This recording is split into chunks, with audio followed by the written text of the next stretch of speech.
Welcome to On Spec. This is Fari Banawa, your host.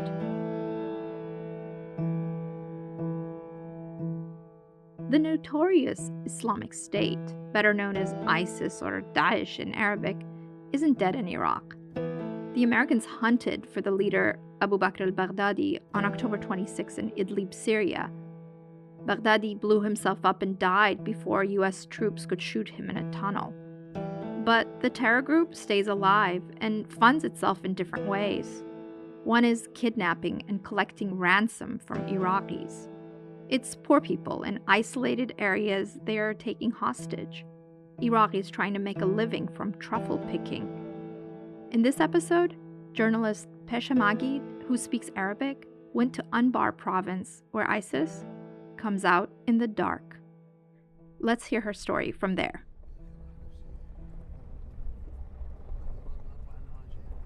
I'm in a car driving into the Anbar desert in Iraq to go hunting for truffles. We had to take 3 armed vehicles with us on our journey. The reason for the caution is simple. We're hunting for truffles, but we're not the only people out there in the desert. Since the beginning of this year, Daesh, better known as ISIS, has kidnapped at least 44 truffle hunters and killed at least a dozen more. Anbar Desert stretches over a vast area of land that borders Syria, Jordan, and Saudi Arabia.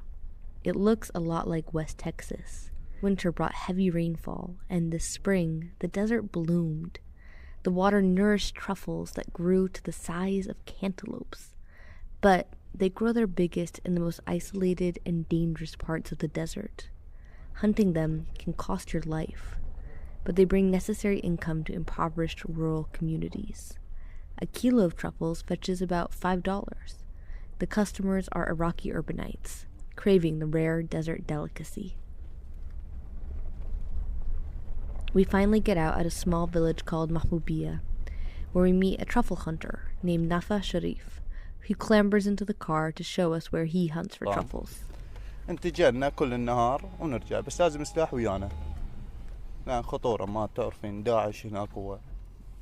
Nafa explains that he goes out every morning to hunt for truffles and then comes back. But then when he goes, he needs to take weapons with him because it's dangerous. Daesh is still out there and they still have power. He says that they stay there until the afternoon, around 4 o'clock, and then they leave. Every day, they do the same thing. يعني لازم نطلع يعني شلون نعيش؟ معيشة ماكو. He says we need to go out. How can we live? There's no living, so we begin to go out. This sentiment of feeling and economic pressure, it's repeated to me by almost every single truffle hunter I spoke to.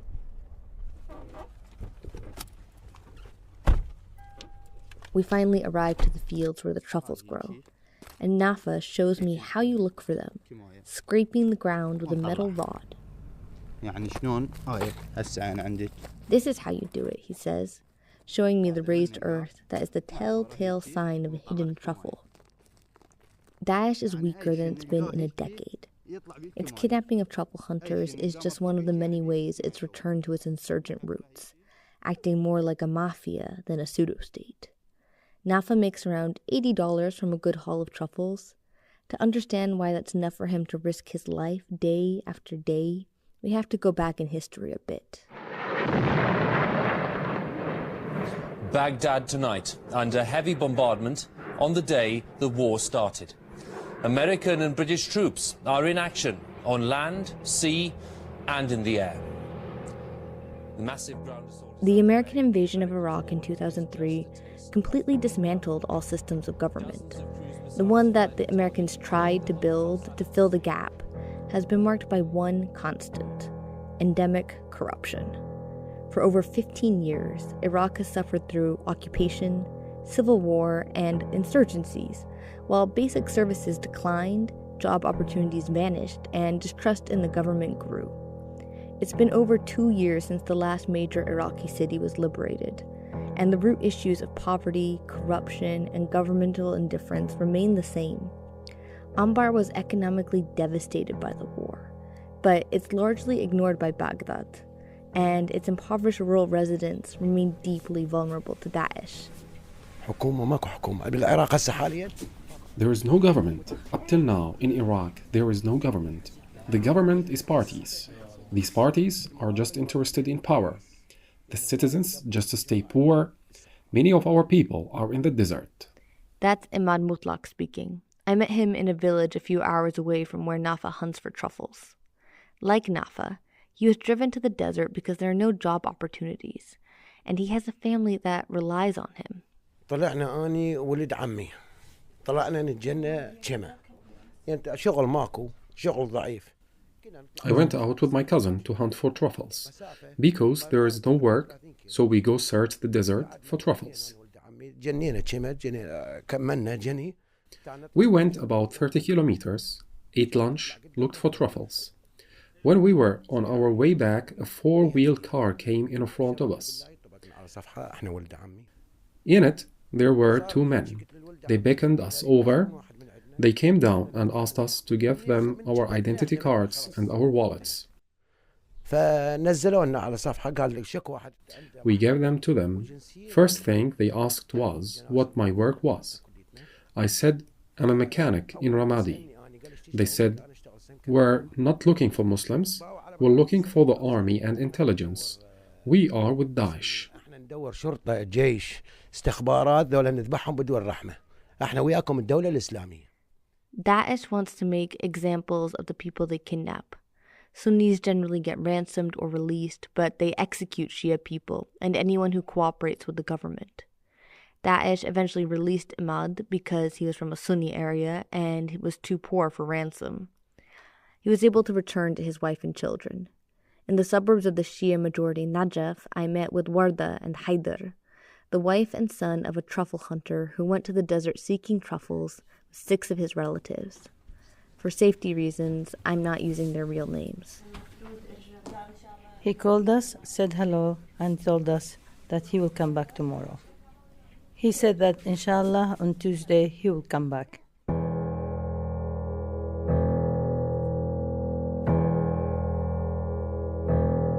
Warda waited to hear from her husband, but as the hours ticked by, she heard nothing. When they did not come on Tuesday, we tried to call, but his number was closed. We called and we called, but it was closed. And the next morning we got the news. We tried to call him all day. Even his brother, even his children, their phone were off. All day, even at night. I thought he had run out of battery. The police called our neighbor and took them to the hospital. They were all killed.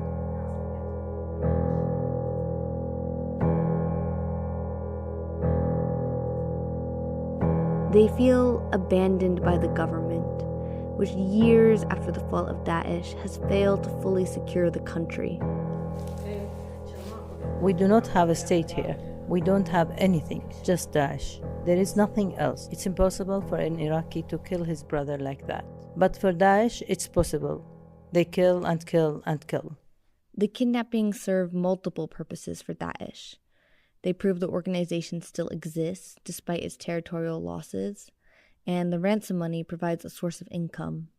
And by executing Shiites, they seek to sow good old-fashioned sectarian division, something Haider is bitterly aware of. Daesh's message is that they are here in Iraq, that they are still here. After 2018, they did not have a victory. They wanted to show Daesh is still here, and the evidence that Daesh is in Nakib between Karbala and Ramadi. They are close to Karbala. Karbala is the second center for Shias after Najaf. They wanted to send us a message. Daesh is the enemy of the people. Haider remembers his father as someone who tirelessly worked to provide for him, his mother, and his sisters. It was the reason he went to the desert to find the truffles, despite the risks. والله إنسان طيب وإنسان ما يأذي لواحد. He was a good person. He was nobody's enemy. He was part of the tribe, a good person who never became anyone's enemy. I never saw a day where he hurt anyone or forced me to do anything. ما يوم من الأيام أمرني يعني كان كل مجهوده عليه. He would work from morning till night. He just wanted us to finish our studies, enter university. The first year I entered university, he was murdered. بعد ما طبيت الجامعة دخلت الجامعة هي أول سنة لي بدخول الجامعة. Haider studies chemical engineering, but he fears he may have to drop out. The Iraqi state technically guarantees monetary compensation to all Daesh victims, but the process is riddled with corruption and bribery. Haider and his family have gotten no response to their many pleas for help. If you get our rights from the state, then you'll continue. But if we don't get our rights, I'll have to leave university. But inshallah, I'll be able to finish my studies. We don't have our rights. We don't have any rights. Like Haider, without Truffles, Imad and his family are at a loss. He lives in a dilapidated house lent to him by his cousin. The roof sags and leaks when it rains. He and his wife depend on neighbors' charity for mattresses. They were displaced during the war when Daesh occupied their own home, and after the liberation, it was taken over by a militia. And now they have nowhere left to go. Imad simmers with anger. He hates the state for abandoning them, Daesh for threatening them, and his own helplessness in the face of his family's needs. But he doesn't see a way out. Where would we go? We think that the blood will never leave us. This area has become embittered. Our area is embittered, my sister. Imad's wife Aisha says that if it wasn't for the help of their village, she doesn't know how they would survive. We haven't seen anything since we came here. How long have we been here? We can't even afford to go to a doctor, and even one of my daughters is sick. We don't have money. We just pray to God. What can we do? We don't have anything. My small daughter has been sick for 2 days, but we don't have any money. Thank God our neighbors were able to gather her medicine.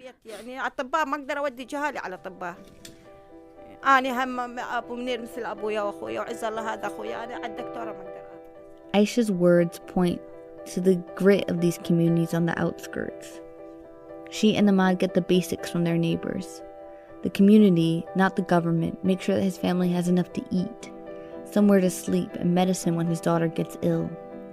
The state may not be present, but the solidarity of his people are everywhere, from the tea glasses in his hands to the roof over his head. It's not ideal, but somehow or other, these remarkably resilient families keep scraping by.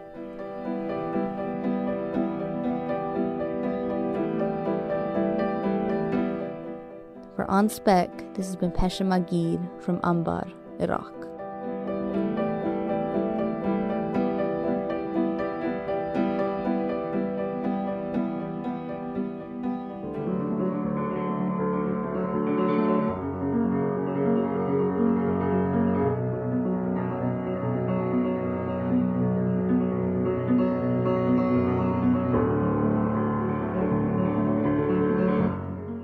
Welcome back to On Spec, where you'll hear stories that bring you closer to the globe. We just heard Pesha Magid's tragic story from Anbar, Iraq. Pesha, a native New Yorker who's worked in several countries in the Middle East, is based in Iraq. But she recently visited me in Istanbul. That was heart-wrenching, Pesha. The rural communities are crying for help. Who can they turn to? Is there any international group coming to their aid since the Iraqi government isn't doing much?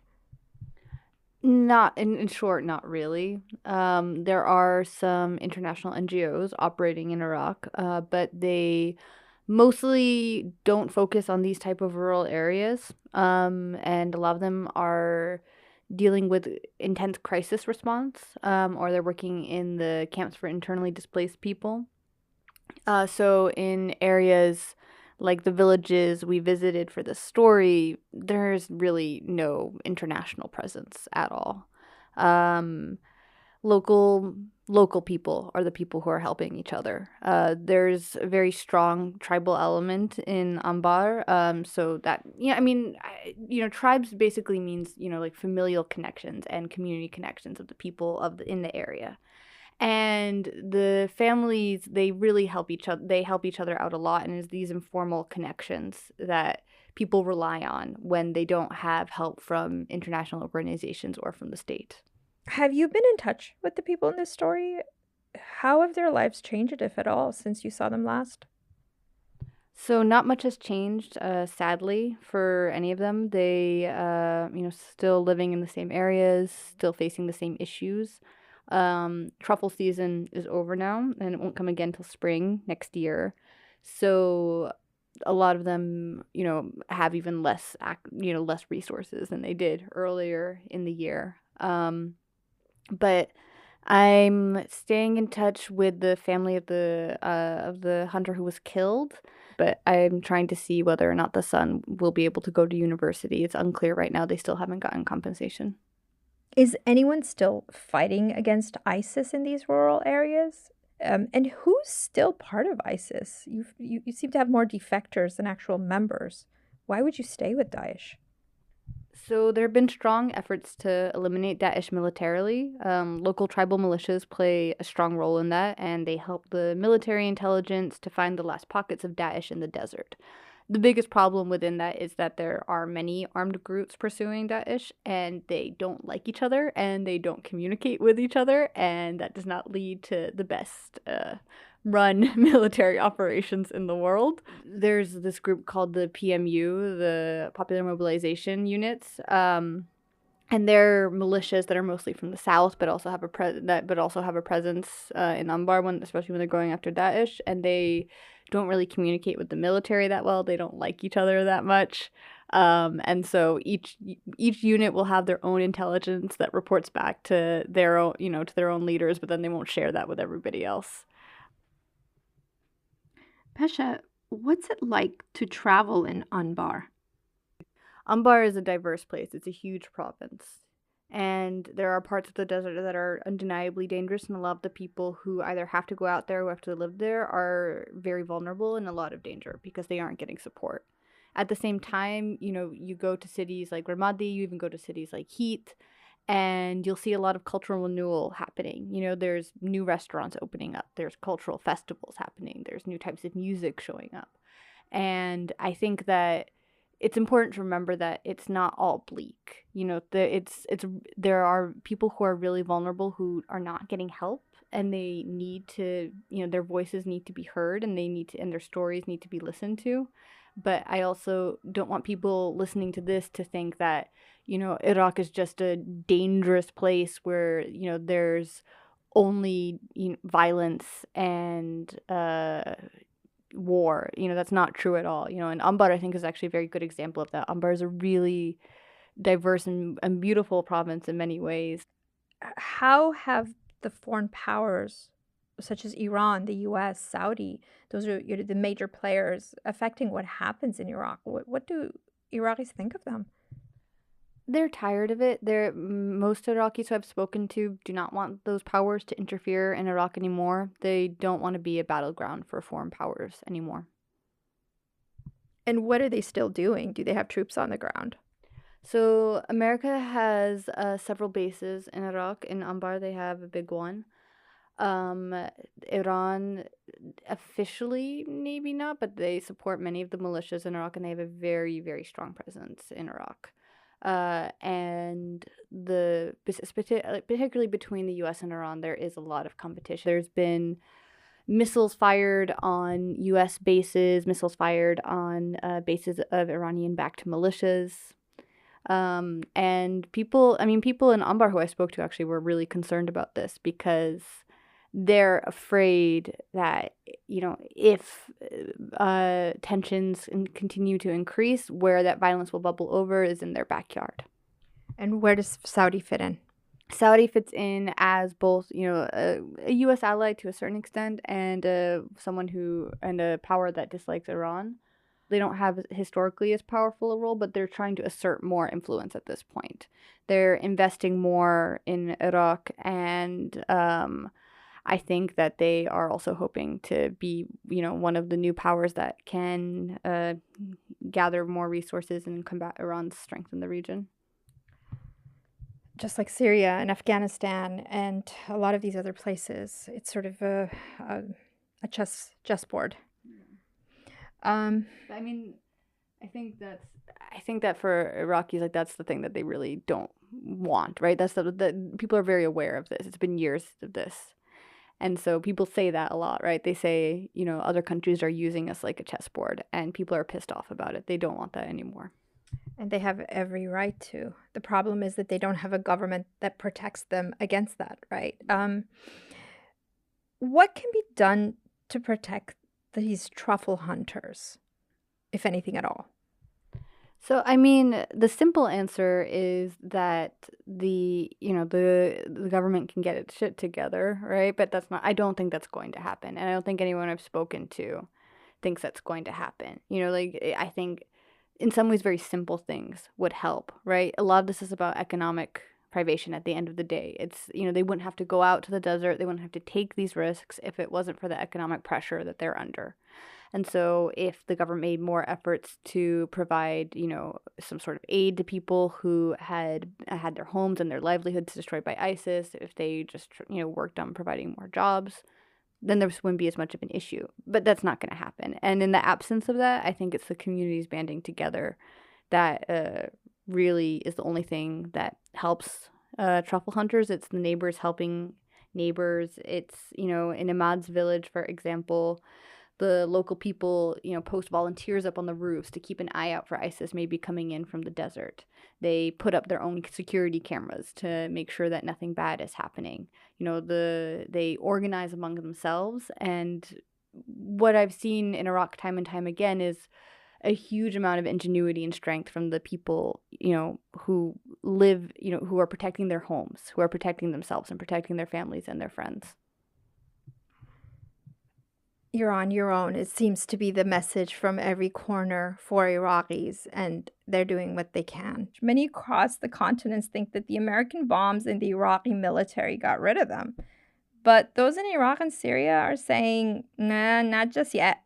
Daesh, or its mother organization, Al-Qaeda, was actually in a very similar position in 2010. It was down to its last few men and had almost been eliminated.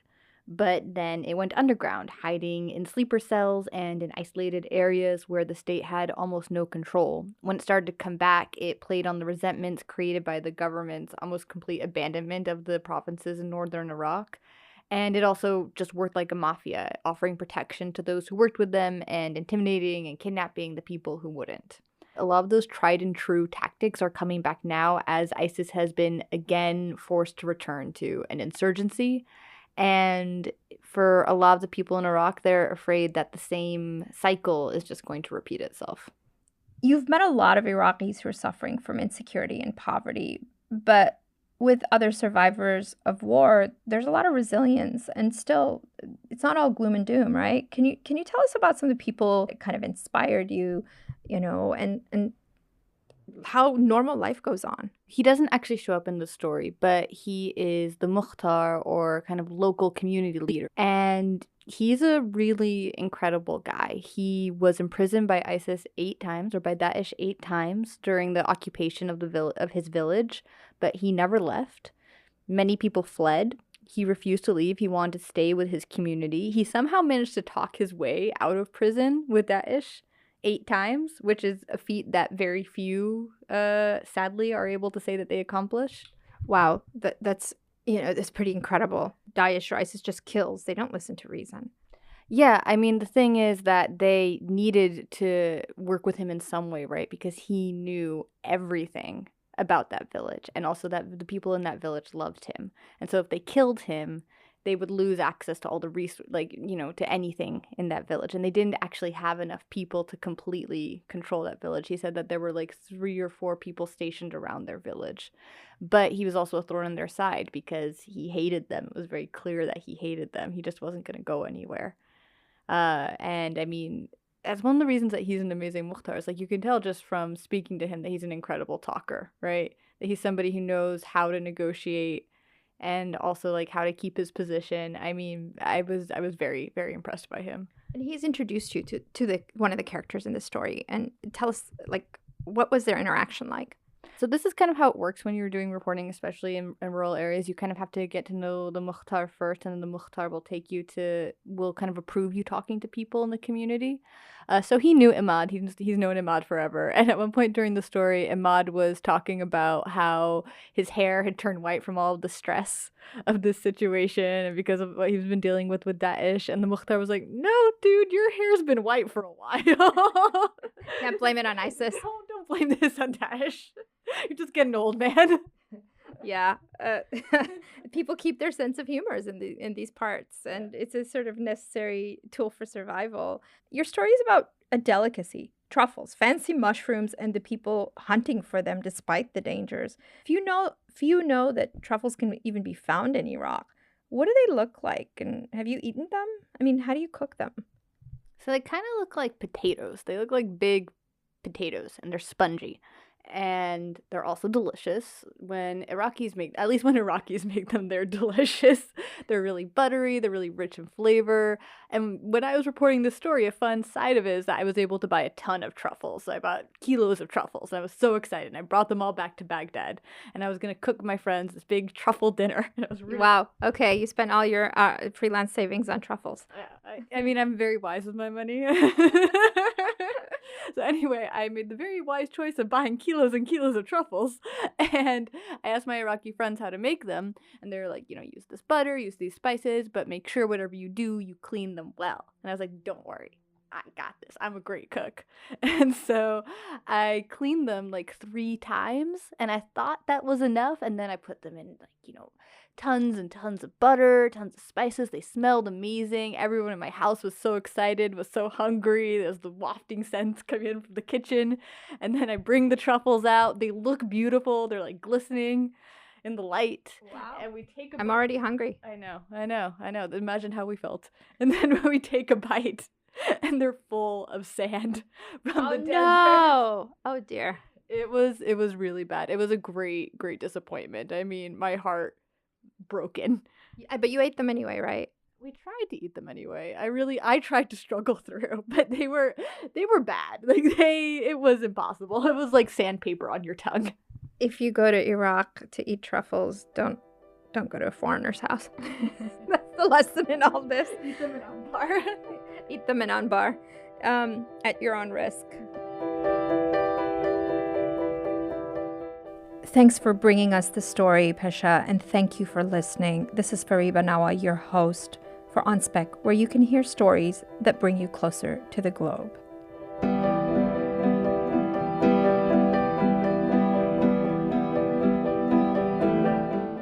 Join us on Spec in 2 weeks, and we'll take you to the tribal territories of Pakistan.